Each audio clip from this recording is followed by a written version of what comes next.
Bonjour à toutes et à tous, bienvenue dans cette nouvelle capsule d'introduction à la psychométrie. Dans cette 4e capsule vidéo, je vous présenterai de manière comparative les deux principales théories en psychométrie, la théorie classique des tests et la théorie de réponse à l'item. Il existe deux théories dominantes en psychométrie, la théorie classique des tests et la théorie de réponse à l'item. Les items d'un test ont la même valeur dans la théorie classique des tests, alors que l'on considère que les items présentent différents niveaux de difficulté dans le cadre de la théorie de réponse à l'item.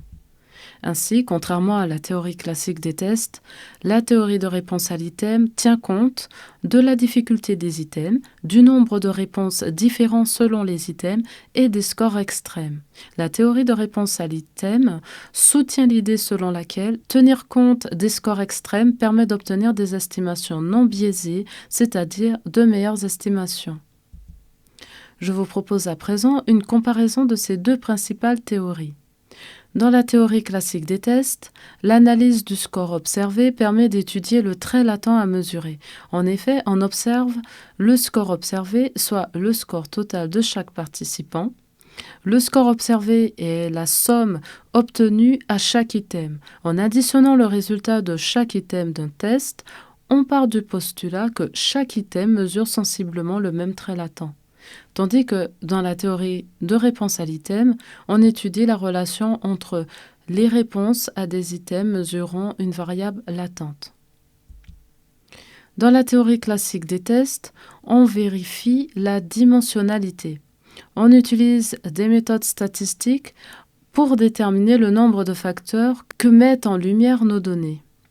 Tandis que la théorie de réponse à l'item a été initialement développée pour vérifier 3 hypothèses fondamentales de l'IRT, l'unidimensionnalité, la monotonicité et l'indépendance locale. Vérifier l'unidimensionnalité consiste à vérifier qu'il existe bien qu'un seul facteur latent, soit un facteur G, un facteur général.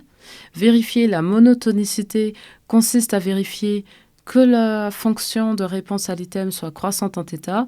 Autrement dit, on vérifie que la variabilité de réponse aux items d'un test soit due seulement à la variable que l'on cherche à mesurer. Vérifier l'indépendance locale consiste à vérifier que les réponses aux différents items soient indépendantes les unes des autres. Dans la théorie classique des tests, le lien est linéaire entre le score à chaque item et le vrai score, la norme.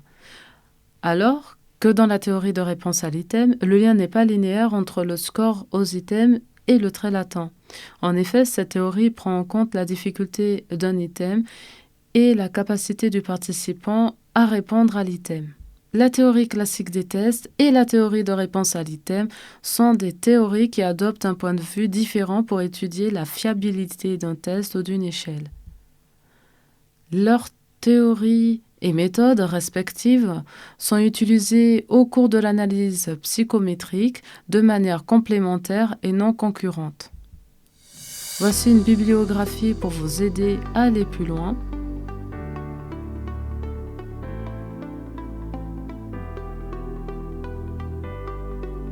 Je vous remercie de votre attention.